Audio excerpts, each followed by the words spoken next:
just want to say welcome to everybody. Thank you to Melissa Baker, who's jumped in for Gab this morning in terms of the admin and everything there. We have some guests and I'll introduce some of them shortly soon, but first just to say welcome to everybody on screen or who can hear us at the moment, or those listening later because they're very busy with budget and other things at this time of year. It's great to have so many. I'm just going to start with an acknowledgement of country, and this is the form that the City of Greater Bendigo happens to use. I'm Nathan from the City of Greater Bendigo. My substantive position is Manager Financial Strategy there. I'd just like to acknowledge that where I'm at today in the City of Greater Bendigo is on Dja Dja Wurrung, though City of Greater Bendigo does cross over to Taungurung country as well. I'd just like to acknowledge and extend my appreciation for the Dja Dja Wurrung people, the traditional owners of the land that I'm standing or sitting at the moment on today. I'd like to pay respects to our leaders and elders, past, present and emerging, for they hold the memories, the traditions, the culture and the hopes of all the Dja Dja Wurrung people. We express our gratitude in the sharing of this land, our sorrow for the personal, spiritual and cultural cost of that sharing, and I hope that we may walk forward together in harmony and in the spirit of healing. So welcome again. Today we have a great agenda looking at deliberative engagement and the state of play in Victoria. So it's a little bit of a look back and a little bit of a look forward to what might come. Really excited to have Amy for most of the agenda lead us through a little bit about deliberative engagement. So thank you, Amy and helper Randy, and I'll introduce you in a second more formally. We've also got the FinPro panelists. We always like to have some practitioners, people you probably know. So thank you to Hannah from Mitchellshire and Simone from Frankston for being specifically on the line from wherever you're dialing in from. This session is about engagement, is the one thing I'd like everybody to maybe log away in your head at the moment. And the best online engagement sessions have participation by those that are online. So just a note to maybe lean in if you can. There's a little bit of that Amy will talk to, but there's opportunity for questions. There's opportunities to get under that. And you've got some great people online to ask that. If you're thinking that question, more than likely, a bunch of other people are thinking about that question as well. And I just encourage you to engage, if you like, with this session today if you are online. I'm going to hand over in a sec to Amy, but I do want to introduce her because Amy is a director and co-founder of Capire, who specialise in community engagement jobs in Melbourne and Victoria and around Australia. 20 years experience. Amy's worked in over 500 community engagement projects in Australia and overseas. I've had the pleasure of working directly with Amy on some projects last year as part of that council plan process with one of our directors here, Vicky Mason. And I'm really excited to hear Amy's take on some of how it's gone in local government previously and maybe where that might look forward to. So I just wanted to say welcome again, Amy. And if I can throw to you to introduce yourself or any bits that I might have missed there. Over to you, and thanks for being here today. Thanks, Nathan, and thank you to everyone. So, yeah, my name's Amy Hubbard. I'm from an organisation called Capire. I've worked in community engagement now for over 2 decades. I think when I went to university way back when, I studied things like social science and urban planning and sustainability. But community engagement came very natural to me. I'm a 100% extrovert. I love people. I love the environment. So it's been a great fit. We established Capire 16 years ago, and I'd like to think we're leaders in this space of engagement. We're all very passionate about what we do. We walk and talk this space every day. Very recently, I stepped down from the deputy chair role of IAP2, which is the International Association of Public Participation in Australasia. But I also stepped down after my 3-year term from chairing their Professional Development Committee. That Professional Development Committee has spent much of the last 2.5 years supporting over 1,000 members in Victorian local governments navigate these changes to the Local Government Act. So I have experience working with local government and deliberative engagement and the Local Government Act from a professional perspective, but I also did a lot of professional volunteer work in the last couple of years. as well. But leading up to the new legislation, I was just reflecting on it this morning. I was a stakeholder. I worked with Local Government Victoria. I was engaged as part of their process to create these amendments to this legislation. But Capire were also facilitators when they went out and did more engagement with local government and the community as well. So I've worn a few different hats in this space, but lots of stories and lessons learned to share as well. But while I've got you all here and you're all captivated in the first couple of minutes, I just wanted to let you all know that my real passion is inclusive engagement. Okay, and I just wanted to really reinforce that all engagement needs to be inclusive. There's a whole lot of legislation out there that says it needs to be inclusive, but what we're finding more and more is engagement is exclusive. And we're only seeing such a small percentage of people participating in government decision making. And when I started in this space 20 years ago, this was the case. It was dominated by, community engagement was dominated by the squeaky wheels, the louder voices, certain demographics within certain communities. They dominated the dialogue with local government especially. But I really hope, things have shifted a little bit, but I really hope with deliberative engagement, we are addressing many of these barriers. We're building confidence. We're strengthening relationships between local governments and the community and decision makers. We're building trust. So that's where my real passion in life is, inclusive engagement. But today we're talking about deliberative engagement, which is one form of inclusive engagement. But before we start, talking about some of these lessons learned, we're going to have a little bit of an icebreaker. And I couldn't, even though most of you don't have your camera on, I could see just what happened then. There were shudders, physical shudders, the disappointment that we're going to make you do an icebreaker. But look, it is fun. So I'm going to ask my colleague Randy to share the screen. Randy also works at Capire. And if you haven't used Mentimeter before, what I'm going to ask you to do is you can pick up your smartphone, and I think you might have seen a QR code once or twice over the last couple of years. So if all of you can put your smartphone up to the QR code, and it will take you to a link. And we've got some questions, some polling questions in there for you. I think there's 5 initial polling questions and there's an open answer question. If you don't have a smartphone on you, or you're using your smartphone to actually be part of this webinar today, you can go into menti.com and you can type in the code 3888193. Randy's also put the link into chat.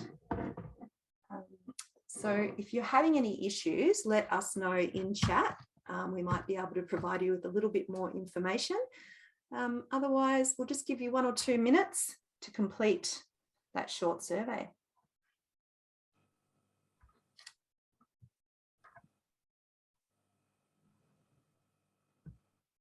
This is where we need some background music, but the last time I did that, it automatically went to Kenny G, and I don't want to do that for you all, because that would be a really bad start to a Thursday. Please don't, Amy. Okay, all right, I'm not going to do it. I don't know, it must be something to do with my computer. It's what Microsoft have a relationship with Kenny G of all people. Wow. Yeah, it's interesting. It's not your most played song then? No. We have had an 80s theme at FinPro dance events in previous conferences gone past for those that have been around for a while, but we probably haven't got a playlist ready to go. Yep. Okay, for next time. All right, well, hopefully you're all in there now. Randy, can I get you to share the Menti and see where we are at?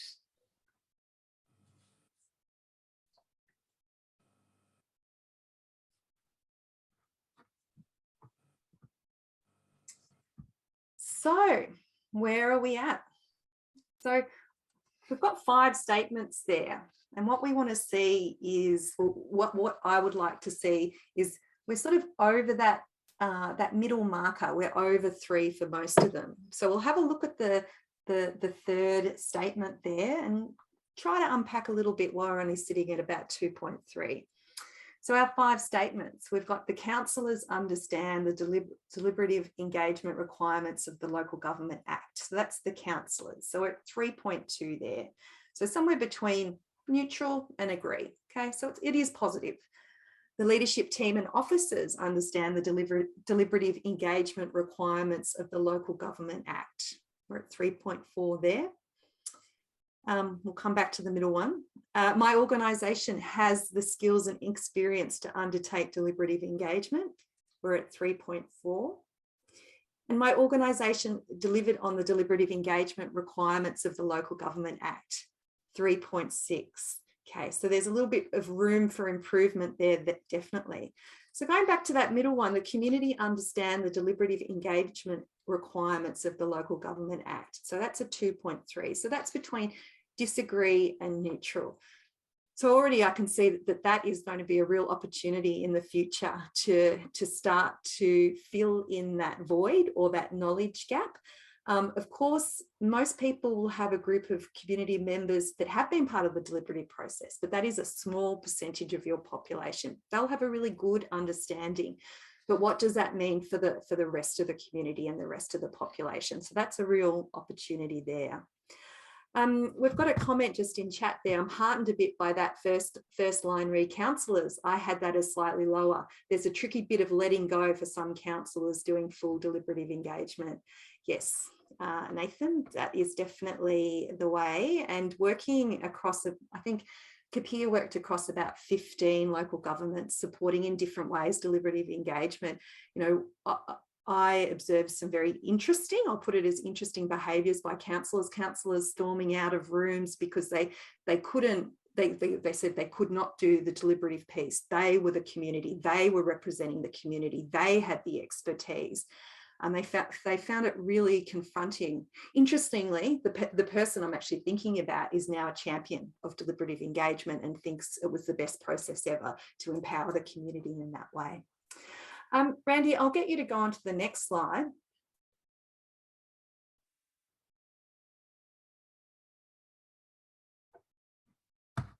So this is the open answer one. This is really to look at some of those challenges.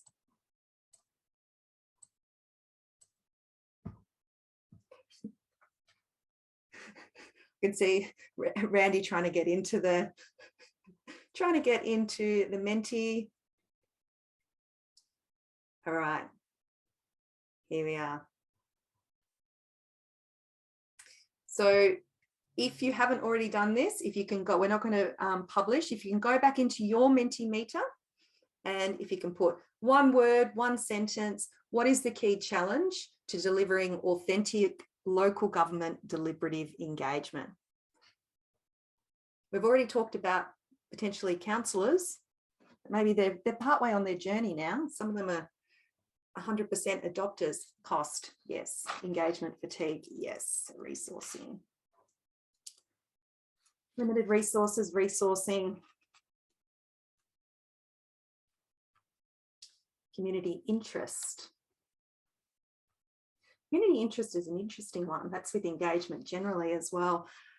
Resources, providing options to ratepayers. Time resourcing, community not interested.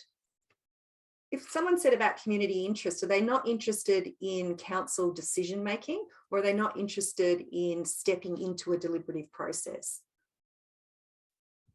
Randy, I'll get you to just scroll down as some of the new responses are coming in.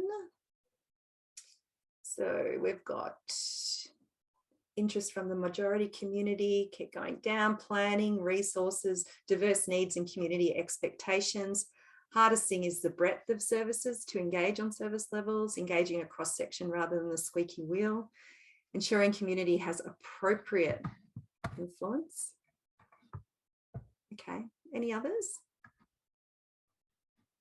And again, back to that comment just about community interest and understanding hard for the 10-year financial plan as it is such a high level. Yeah, it is a real challenge making some of these conversations relevant. And that really comes back to how do you entice people to step into the conversations? Like what sort of incentive are you using, but also how are you building their knowledge so they can kind of helicopter up and look at that sort of that 10-year outlook. That is a challenge, but it is something that needs to be built into these strategies. All right, we might just leave it there, Randy. I'm going to now just share some observations about what's been going on in this space. It's been a really busy but rewarding year, or 2 years, sorry, for local governments. So it has been approximately 2 years since the amendments to the Local Government Act received royal assent. So I think the date was about the 24th of March. And around that time, there was a lot of energy. But after the amendments were made, the local government sector just sort of was energised, because it meant there were so many changes. It was beginning of a large change process. So one of the fundamental changes, though, for those of you who don't work in engagement day to day, was how local governments engage with their communities. And it's the first time in Victoria we've seen in legislation deliberative engagement. There's about 22 other pieces of legislation that talk about engagement or consultation or information, but this is a first for deliberation. And there were not many people that were flying the deliberative flag early on from the 24th of March. People, I felt, observing the sector were a little bit, not scared, but I'm not sure. There was a little bit of fear, I think, about things like the resources and the community interest, how much it was going to cost, where am I going to get the expertise, what does it even mean? And if you're not living and breathing engagement like some of us, I'll just remind you what it actually meant. The Local Government Act states that councils must adopt a community engagement policy, which many of you had, but not all of you. Many of you, I think it was something like 70% of you had a community engagement policy of some form. But in that policy, you needed to define deliberative engagement for you, for your local government. There was not a textbook approach. You had to come up with that definition. And then that deliberative engagement definition or approach needed to be applied to the development of your community vision, your council plan, your financial plan, and your asset plan. The key message from Local Government Victoria was, we're not defining, we're not describing, we're not prescribing. I've facilitated a webinar with IAP2 and representatives of Local Government Victoria about 18 months ago, and they're like, we're not telling you, you need to tell us. But that caused a whole lot more questions. But the other key messages were, council need to work with the communities to determine and design their approach and make sure it's fit for purpose. Council staff will need to work with incoming councillors to build their understanding and gain their commitment to the process. That's quite challenging. And while public engagement has been part of local government's work forever, since there's been local government, deliberative engagement is quite new to most. I think we could list about 10 or 15 local governments that had successful deliberative engagement processes in the past. But, you know, a lot of local governments, this was a very new space. And for those of you who are not in this every day, the three things that we needed to see and why deliberative engagement is different to the normal engagement process is that you need to actually deliberate. You need to give people time to deliberate. So there's the group of humans, your community members, need to come together to weigh up options, look at information. They need to form a judgment. They need to come to a collective agreement. This happens over a significant amount of time. You know, this doesn't just happen in a 2-hour forum. This can happen over days, over many weeks. So, you know, that was a challenge. But also deliberative engagement needs to be representative. So that group that you're bringing into the process needs to reflect the demographics and interests of the broader community. And, you know, there's all different sorts of sampling techniques to recruit to those processes. But what Local Government Victoria needed to see was that there was a diversity there. And it's interesting, in some of those community engagement policies, that diversity of participation, some local governments have really dialed it up and some have really dialed it down, depending on where their comfort sat. But the third element, deliberative engagement, it needed to be influential. So we needed to have a remit or a purpose up front. So what is it about? What is this group of people going to inform? And then what happens when their advice is put forward, or doesn't happen when their advice is put forward. So we needed to see deliberation, representation, and we needed to see influence as well. And just coming back to the community engagement policies, because there were changes, I think, to every local government policy, community engagement policy in the state. While each of them is different, from looking at a lot of them, there was some unsurprising similarities, considering their context, local government, and their application. They touch on things like diverse participant mix when it comes to deliberative engagement, that defined remit or purpose, access to data, information, and expertise, time to explore, assess, determine options and outcomes, and practical support to ensure the process is inclusive and accessible. So now let's just fast forward 2 years. I'm going to give you a few observations because it was so full, the conversation around this early on, and looking into local government, it was intense. In the private sector, consultants that have some expertise in this space, it was really intense for us as well. Yeah, it's an interesting time. So initially it was all about that uplifting of skills and knowledge and sort of saying to local government that you can do this. It's actually not that much different to engagement that you would normally do. You just need to be accountable. You just need to bring all those different types of people in your community into a room. And there was a lot of activity around getting local governments' heads around that and what that meant. And there was definitely some confusion because it was not a one-size-all approach.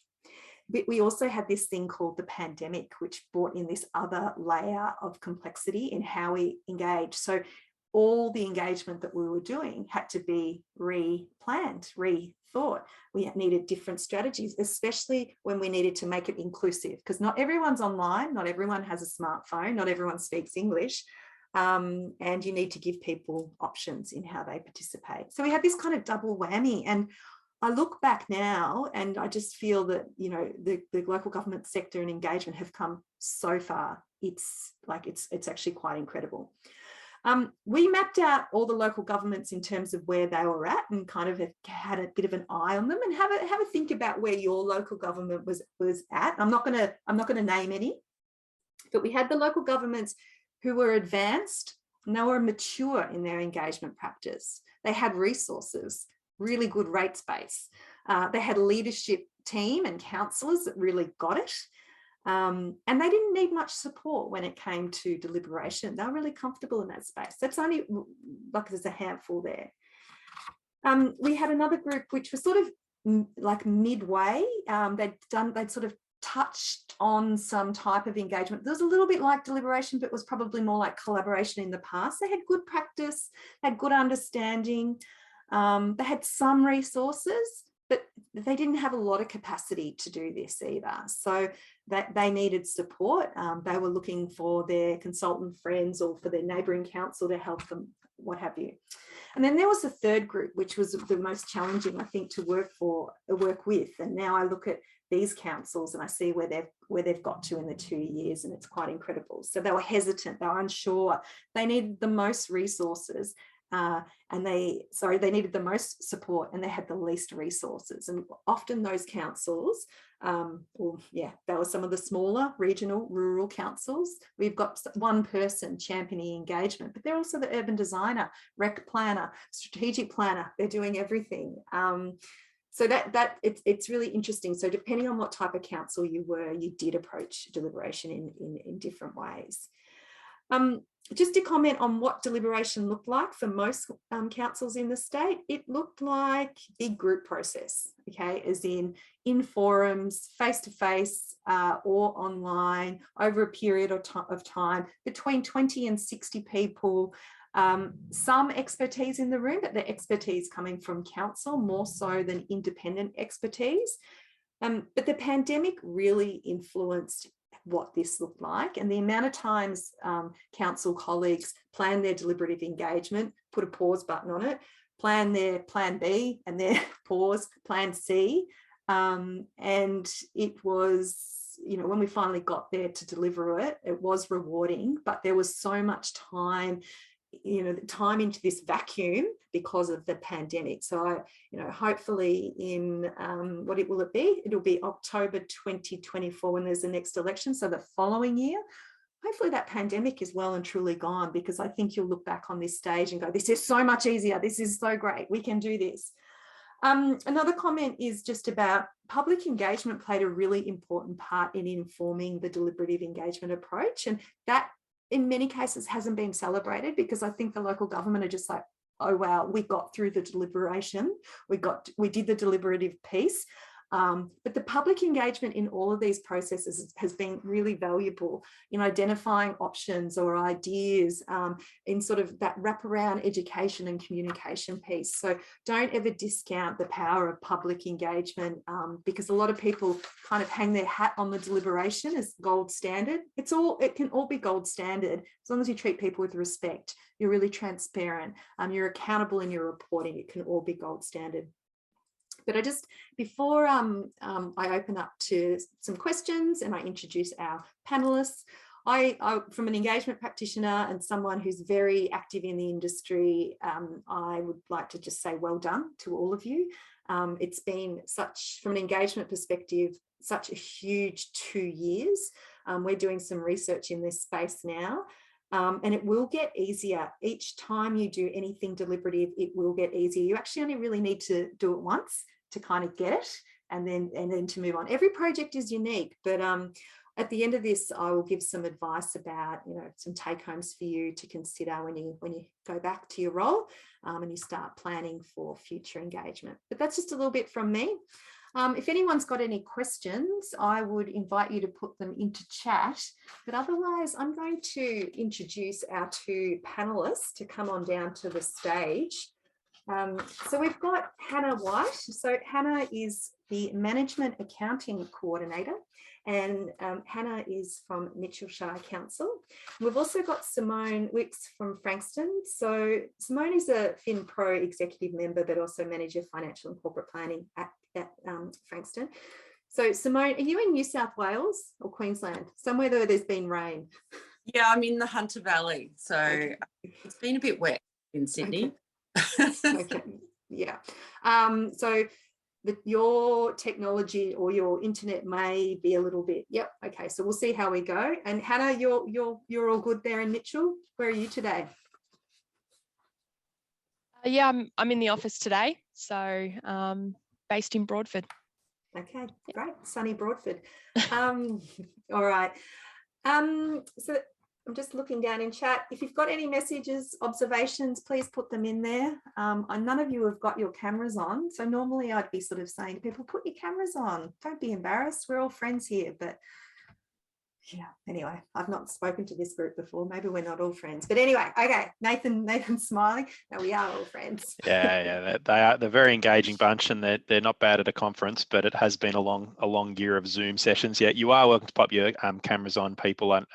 If you're comfortable with that, go for it. And but it's, as always, the chats can be a little bit slow when we get started. But if you've got thoughts about engagement or your reflections from last year, please go for it in the chat as well. Yeah. Okay, let's start with Simone. So was deliberative engagement part of your engagement toolkit at Frankston prior to March 2020? Thanks, Amy. No, it wasn't. It was very foreign to us, especially in finance. We sort of went from 0 to maximum straight away. So it was really hard for us to embrace. We didn't even do some of the pre-budget consultation that a lot of others did. We were just, here's our budget, have a look at us, do the 223 process. So it was a completely different mindset for us to embrace deliberative engagement and to actually allow the community to have some influence. We tended to shy away from that in terms of just leave it to us, it'll be fine. I'm sure other people feel like that. But yeah, it wasn't a part of our process until the Local Government Act changed. And then just a question, what was the vibe? What was the vibe at Frankston when it was you need to do deliberative engagement? How were people feeling? Yeah. Look, they were very, I think they didn't know what to expect and how we were going to do it. We were a bit sort of overwhelmed, like what's our plan? How are we going to reach the community? We did have excellent leadership from our communities team, because obviously they've been in the space before in terms of engaging. So we had a community panel that was put together, and that went really well. Like, they helped us sort of manage it through the vision and council plan, and then the budget and financial plan as well. So that panel was amazing in terms of helping us to navigate through it.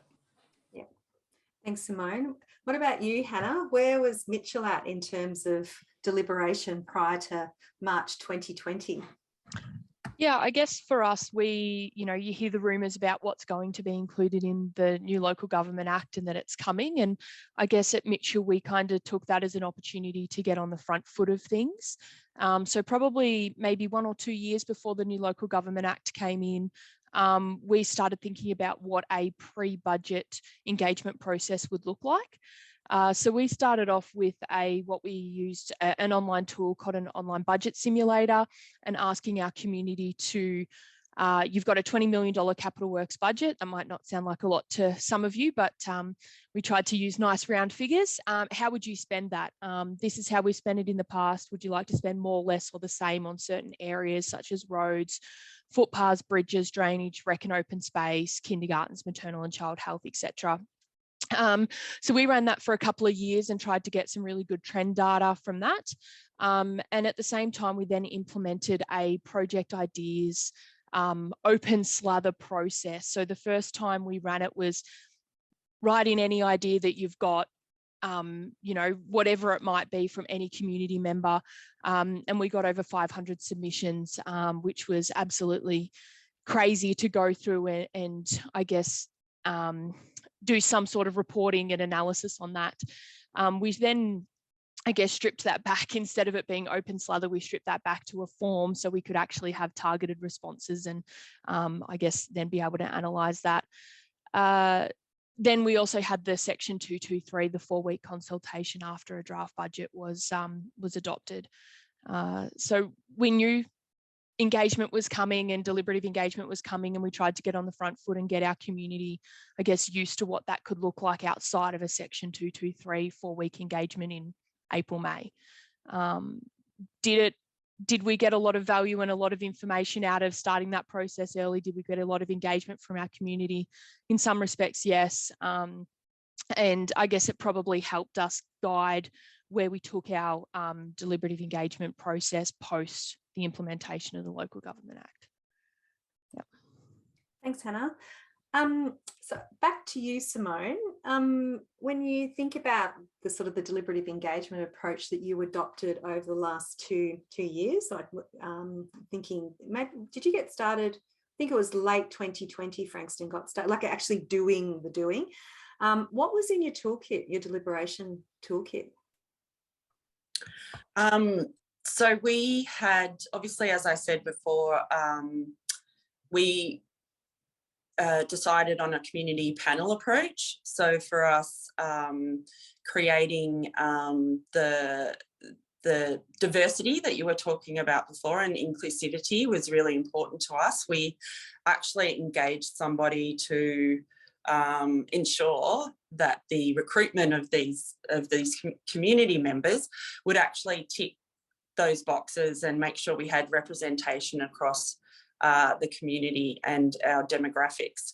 So that was our biggest tool that we had in terms of trying to get some effective engagement on some really, really key pieces of work that we had to deliver. So for us, we have community engagement plan templates, we have a lot of other things, but it's really hard to bring the capability up of the staff internally to actually effectively use that toolkit. So we've got dedicated resources to community engagement. We have two resources, which I think we're lucky to have too. And, you know, it's really an education process for all of the people that are engaging to go on that journey and try and get better at it.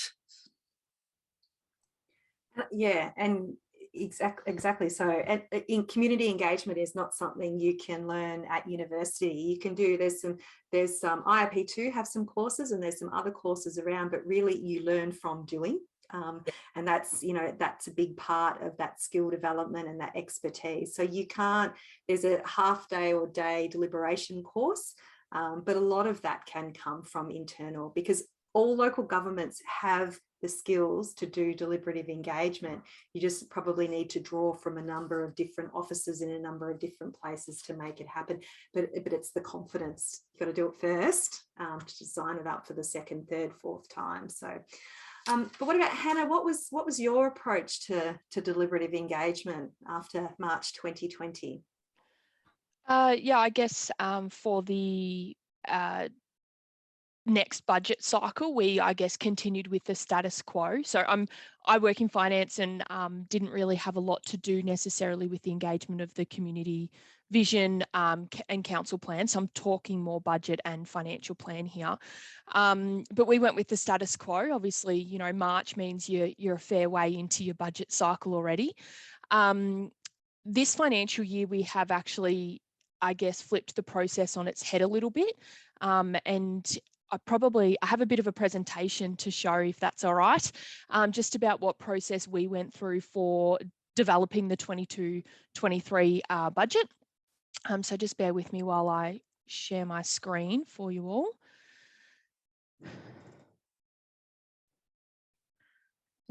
Zoom is something new for me.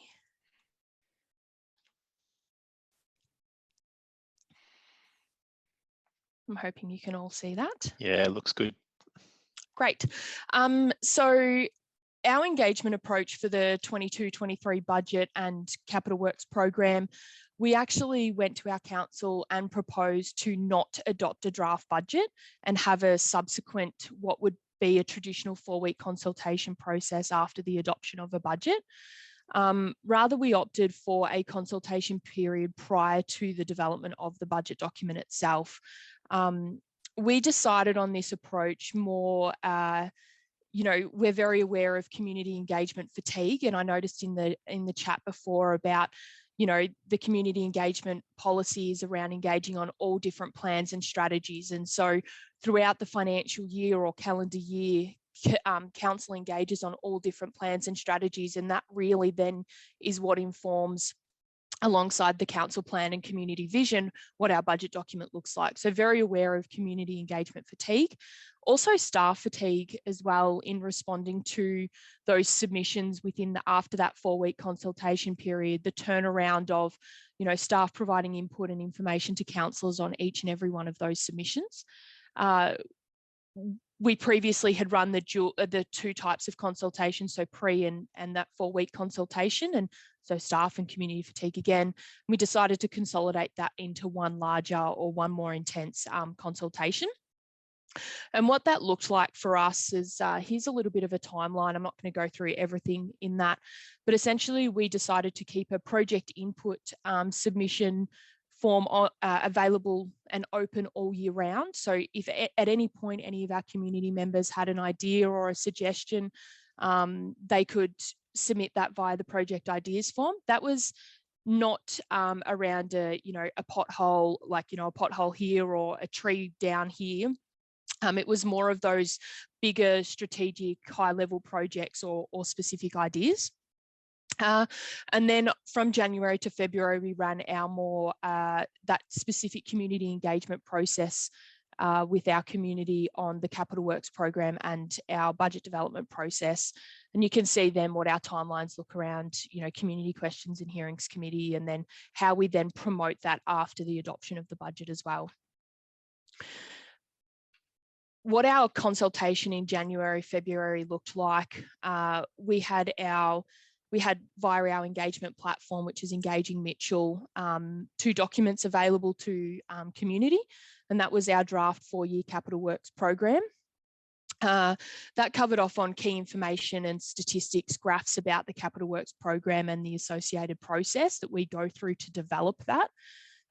Projects by asset class and the corresponding year that the budget allocation was assigned to. So rather than actually the specific dollars included, it was more around what's your timeline? If I can see you're designing, you know, a pavilion in year 1, when are we actually going to be able to construct that and see an asset on the ground?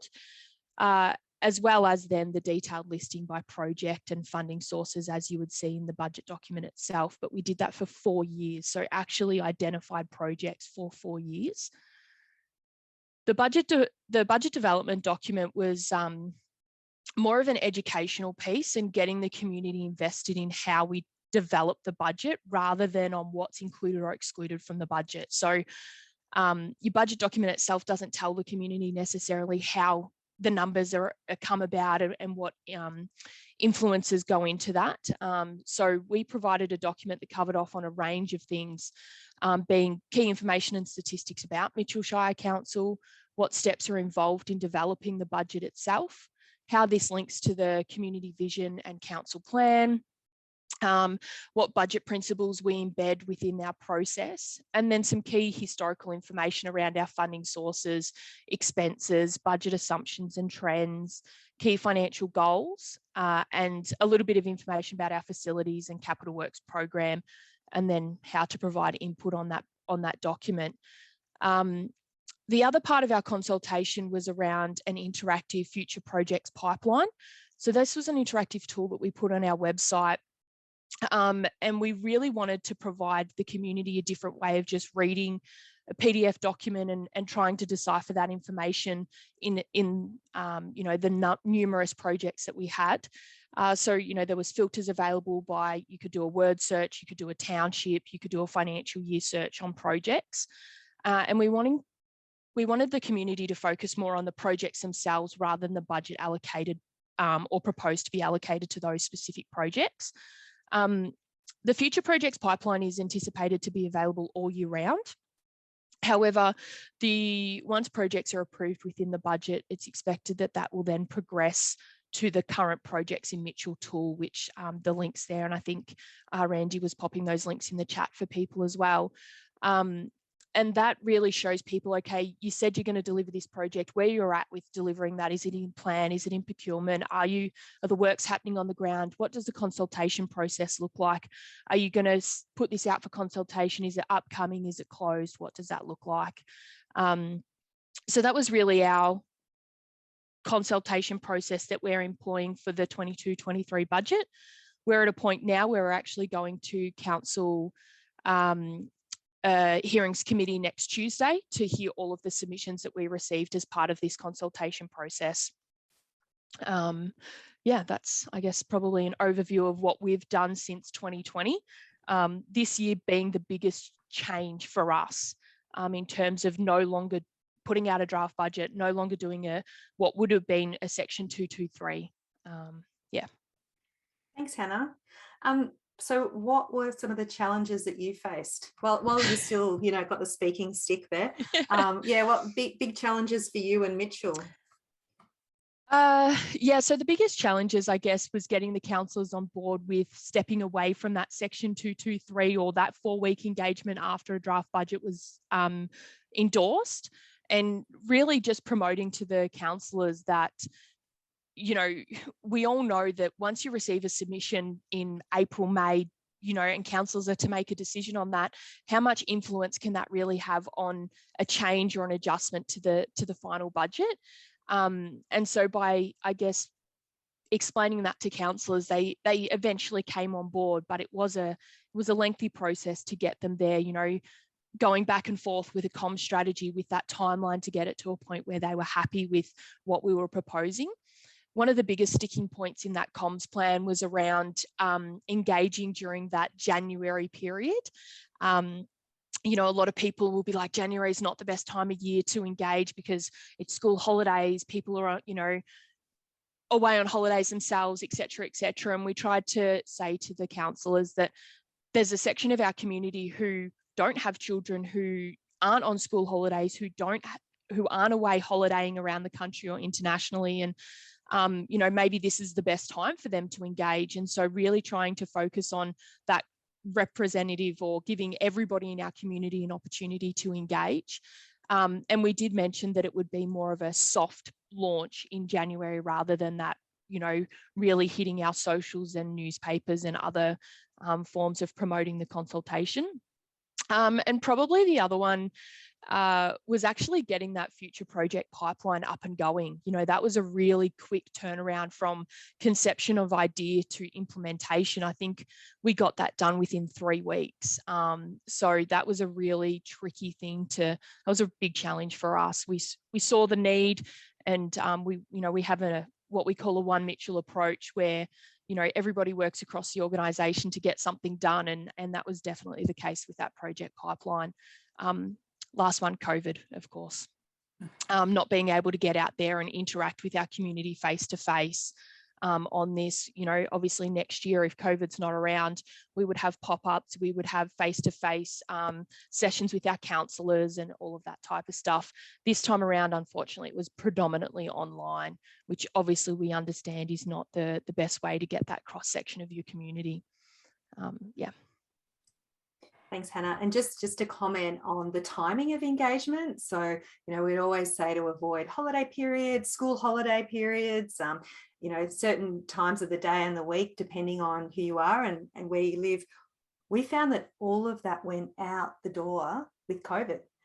Because even if people couldn't get access to online engagement, if we're doing things on the phone or sending them out packages of information to then get on the phone and interview them, in COVID times, they didn't really mind when it was. It was a real eye-opener for us. I think people were actually more happy, and some councils have provided us with feedback that they've never seen the numbers of participants or people wanting to participate that they did, especially in 2020. People wanted to contribute to their community in some way. So we need to rewrite the rule book, I think, whether it's because people are happy. I don't know if it's the right word, but they wanted to participate in different ways at different times. Simone, we've touched on lots of challenges. Is there anything that sort of stands out to you that you faced, or anything new to add to the challenge mix? Yes, there was a lot of challenges. One for us was around, I mentioned it before, that the community had fatigue with us going out all the time. Our community panel members, we only had 45 people, and we were just constantly going back to them, asking them to be involved in more and more and more, because we weren't ready to have that broad collective conversation about all of our strategic documents, which is something I think we need to move towards, is combining some of the conversations like the financial plan with the asset management plan, or just trying to bring the conversation together so you're only going once and you're giving them the full picture. So with that though, Frankston has now developed a mini Frankston, which is amazing. We've got 500 people. So we're spreading the love across a lot of those community members. It's not just falling on the shoulders of that 45 original members. So it seems to be working really well, but we still have fatigue. The community on our Facebook page are like, again, you're coming back to us again, where, you know, we've got a policy, we've got a plan, we've got a project. You're just constantly at us asking for information. The other thing was similar to what Hannah was saying about developing the pipeline. It was our service planning that we needed to really get up to speed, so that we had the information that we could talk to the community about our services and what service levels. It's not something that local government does well, and up in New South Wales they're talking about it as well at the conference that I'm at, that we don't do it well, but we need to do it better. And service planning helps us link all of those strategic plans. I think there was a comment in the chat about you doing individual in deliberative engagement pieces. How do you bring that together and make sure it integrates and aligns, which is part of the Local Government Act as well. And we're using service planning to link everything together. So it's something that we need to get better at. So I think they're the couple of things that I would mention. Simone, do you know much about your mini Frankston panel? Just so the 500 people, they're representing the diversity of the community, as would your 45-person panel. And are they paid? Or which is another challenge, I think, for us, because you do create a bit of a rod for your own back when you're giving them when you're asking for feedback, but there's always that element of getting a reward. You know, I think it's a voucher or something like that they get, which not only adds cost, but it adds expectation. You know, okay. I'll pay what I think if you give me money, which is a bit. Just one more comment on the community panel, because I think we will see more local governments putting these together, and local governments have used them in the past. But I knew about Frankston, but I didn't. Just one more question: what's their tenure? How long are they on the panel for? I'm actually not sure. I think it's a year. I think it's an annual thing. Okay. Yeah. Or look, we would have to have an opt-out, because surely people might not know what they're getting themselves into. Like, they're currently doing the asset management plan. They might not. They might not scare them away with the asset management plan. Jeepers. Yep. That's exactly right. So I'm not really sure. It's run by our community engagement team, but there is a whole heap of information on our website if people are interested to go and have a look at how it's run. Great. That's really exciting, Simone. And there's actually, it's you know, to have 500 people on a panel, that will be more representative if they're, you know, and yeah, to have them for a year as well around some of these tricky issues. So another question, just while you've got that speaking stick, Simone, what would be maybe the maximum three things that you'll do differently when this comes around in a couple of years' time? Yeah. The top one is when we did the engagement on the financial plan, we didn't educate the community or the panel members well enough about what we do. We didn't educate them about what we're obligated, what's essential, what's legislated, and what's nice services for us to do. So that would be the first thing, would be to provide a better briefing to those making the decisions on what we actually do, how we do it, and why we do it. I think that's the story that's often, when you're looking at the budget papers, it doesn't really jump out at you as to why we collect rubbish. I mean, that's an obvious one, though it's legislated, but, you know, why do we do economic development? You know, why is that important to our community? Why is it important to our councillors and our organisation? So that's something I would do differently. I'm not sure, but complex financial conversations are hard. So it's to just keep trying to find better ways to provide information to the community, to involve them in what's happening. But yeah, so for me, that was a really tricky, it was a bit hit and miss with our panel in terms of, because you've got to pitch it at a level that is the common denominator of knowledge. And I had some accountants in the room who were like, this is too basic. What are you telling us this for? But then you had people that had never been seen a balance sheet or a profit and loss or anything like that. So it is really hard to get it right. So you need to have different channels. So there's a couple of things I would do differently. Thanks, Simone. And what about you, Hannah? I'll just touch on two. One being, obviously we've put out an educational document on our budget development process, and having that document out there already, probably one thing that we might do differently, or we're not sure if we would, is how do we then reinvigorate that or remarket that or expand on that for next year? Do we go with the same document, or do we, as I said, reinvigorate that and expand on it for next year? Or do we try and get more engagement on that specific document rather than the 4-year capital works program? And then the other one is probably just trying to leverage off other engagement or communication tools that we have existing within the organisation and community. You know, touching on those other plans and strategies at that time that we're going out with those plans and strategies, do we mention around how this feeds into the budget document or into the financial plan process or into the asset plan or whatever it is, you know, using those methods better is probably one thing that I think we would do differently or try to improve on. Or a big, I guess, lesson learnt from our process is we could have used those existing techniques and strategies better. Yeah. Thanks, Hannah. Thanks, Simone.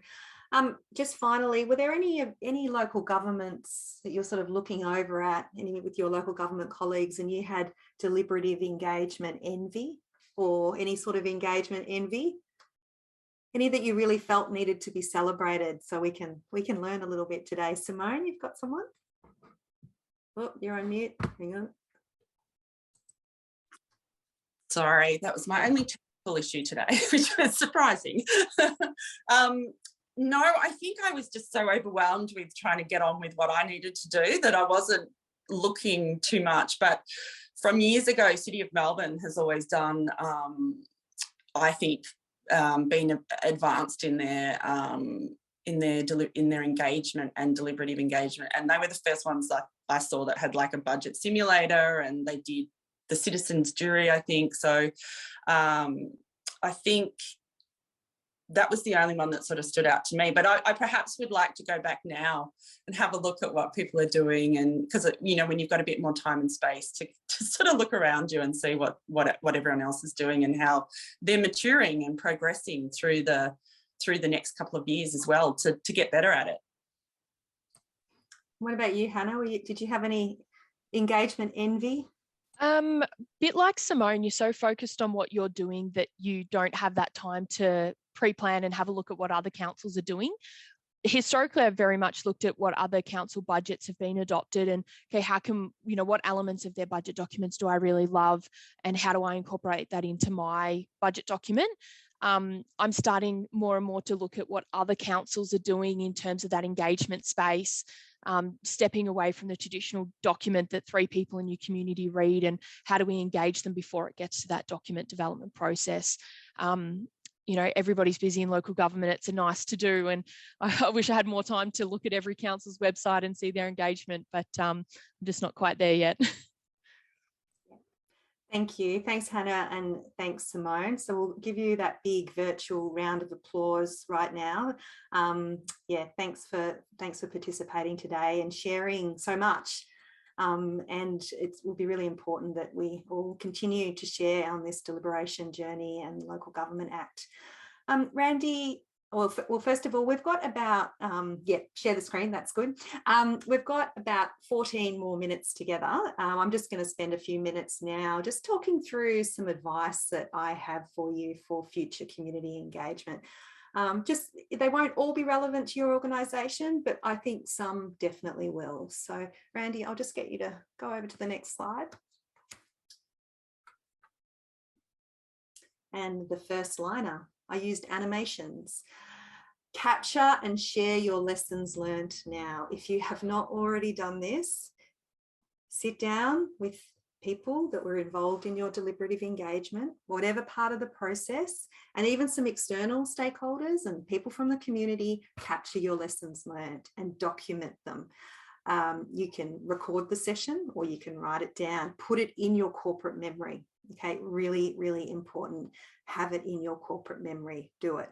We're always so busy and we all want to move on with the next task that sometimes we forget to do this, but please, that should be the first place you look when you start to plan your next deliberative engagement process. So that's the first one. Go to the second one. Approach engagement as core business or core service delivery, not an add-on. And increasingly it is becoming a core part of officers' work wherever you are within the organisation. But don't think of it as I'm working on this thing, I'm planning this thing, and then we'll do this piece of engagement at the end. Engagement should be a golden thread through everything that you're doing. So whether it's internal engagement, external engagements with stakeholders, it's with the community, it shouldn't be treated as an add-on, because that opens your process up to risk. And definitely issues around trust. So it should be core to what you're doing. So the third piece of advice, establish centralized systems to continually build on your engagement. So don't be starting from scratch. Don't my advice would be not to have spreadsheets sitting around the organisation with stakeholders and community members' names and contact details in them. I use this example that one of the very central local governments did an audit of their different departments and who was engaging with one person a few years ago. And they realised that they were spending over $100,000 a year just responding to this one person that represented ratepayers. They weren't all coming in the one front door. There was not a centralised system to manage that information. So you will save money, you will save time if you centralise your engagement processes and the systems that wrap around that.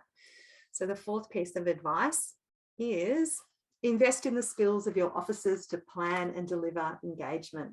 As I said, it's core to what you do. It's great to lean on experts in the practice, or if you want independent facilitators, that's great. But at the end of the day, these are your communities. You're the one that needs to do the listening. They're your relationships. So invest in those skills, really important. And when we talk about engagement skills, it's more about having an opportunity to work on engagement processes, shadowing each other. That's where you build the skills. As I said, there are some short courses that you can do, but just sort of get involved in the engagement. We'll go to the next slide. So the fifth piece of engagement, understand your community's capacity to engage. And that really comes back to that education piece as well.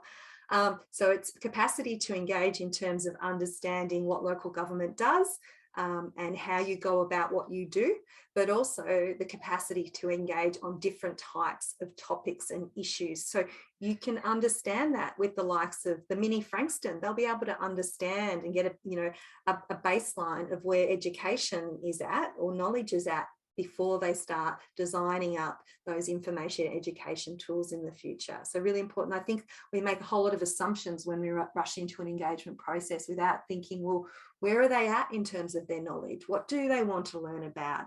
And then how does that marry up with the purpose of engagement, our remit, the negotiables and the non-negotiables? So number 6, ensure your engagement is inclusive. So, and I touched on this at the start, if it's not inclusive, it's exclusive. But what we're looking for, because you're never going to get every corner of the community participating. It's impossible. We're humans. We're busy. I hate that word, but we've got other commitments. But what it is about is the equitable opportunity to participate. So if I can leave that with you today, that's what you need to demonstrate, the equitable opportunity to participate. People will decide whether they step up and into a conversation, but local governments need to demonstrate the equitable opportunity to participate. Very challenging in times of pandemic. Randy, so number 7, ask the community how they want to participate. So going back to that piece about understanding their capacity, but how do they want to participate? What works for them? On what dates? What times? The rule book around when has gone out the window or the door, and how. So let's actually have the conversation. When you do have that type of conversation, I always find it very interesting, because again, we make assumptions. They want to see us at pop-ups. They want to get hard copies in the mail. They want online forums, maybe, but that's a world according to our knowledge of the community. Ask the community themselves and give them options. It's a really interesting conversation, very valuable, and again, it will save you money and it will save you time, and you'll get more people stepping up and into conversations. And then the 8th one there is start planning for your next deliberative engagement now. Really important. Get your lessons learnt down and then start planning. And just one other thing, just from listening to some of the conversations today, is find efficiencies in your discussions. A couple of years ago, we started working with Launceston City Council. And at that point in time, they had over 40 different engagement processes going on. So what we did was we rolled up the conversations into quarterly theme-based discussions, which then fed down into their 40 or so strategies and plans they were preparing. So one quarter it was about Green City, and the next one it was around community services. Think about those efficiencies. That issue of consultation engagement fatigue is so real that, again, we need to think about how we use people's time, how we get them in the front door to provide their input. Think about those efficiencies and how you can kind of coordinate, but also integrate the engagement process. So that's number 9. So that is all from me. We've got a few more minutes, but I'm going to hand over to Nathan to close up the session. Thank you so much, Amy. Just a couple of minutes on other sessions and things happening around FinPro. But first, most importantly, just want to say thanks to Amy, Randy, and Simone and Hannah, who have given up some of their time and expertise and input today. That's been a really helpful session. I guess I won't try and summarise it, conscious of time for everyone, but integrated strategic planning is writ large through this Act, and so finance has to be at the table and has to be making sure they're driving a part of it, but also engaging, if you excuse the pun, on it within and internally within the organisation. So if you're not on those groups or not involved in that planning, you need to make sure somebody in your team is internally, and that can change and people come and go and those sorts of things. That's okay. It's a good time now to think about that, particularly as we run up into another budget period. I just wanted to mention that there are some awesome recordings, including this one shortly. So if you're watching this via recording, here's the list of other excellent recordings you can go and look at. The TCV loans framework, if you missed it, an economic outlook, Vargo update, the model accounts, model budget, the asset plan workshop. Had Michelle from Bendigo the other day. That was a good one, just so you can get across some of the things that are happening at the moment. So they're all on the website, as will this one be, and some of the slides and details from today. So please go back and have a look at that as needs, or pass that on to that new team member you've just hired that doesn't know local government. Here's your first day. Go and watch and get a bit of a sense of some of the things that FinPro's put out there recently. Some great ideas. I'm a bit awed by Mitchell's capital plan one there. So that's a challenge for us with a $60-70 million capital program to do it down to that level. But sometimes the medium-sized ones are leading in this space. So well done, Hannah, on that. I just want to give a last plug, and I think it's pretty appropriate in the week of International Women's Day. Sorry, it's a bloke given this plug, but the gender equality webinar is coming up. The link that went out actually linked you to this webinar. So there will be another one coming out soon that will promote our 7th of April webinar around the Gender Equality Act. Again, one that you may not in the finance space in another world or another time of thought is integral to your role. It's an act.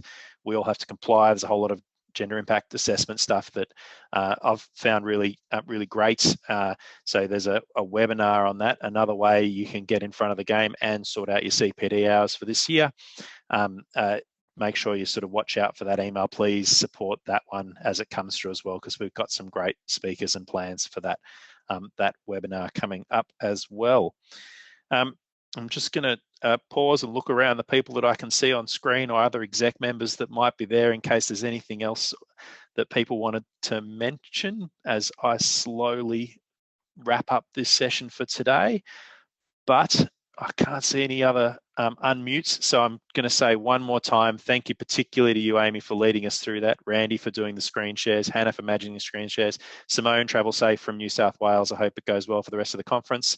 Last thing, just so you can all get it happy about where we're at the moment, some New South Wales rate cap is 0.7% for next year, so just keep that in mind. Last little bit of a number for you to go away with. They're still working through that up there. So I'd be interested in your feedback, Simone, later about how that all goes for New South Wales. I feel like I've glimpsed our future. Yeah, there's a little bit of that for them as well, and some great stuff on the New South Wales websites about how they have these asset and the plan and consultation and engagement in one go. But I'll stop there because that's our time for today. Appreciate your time, giving you 3 minutes back.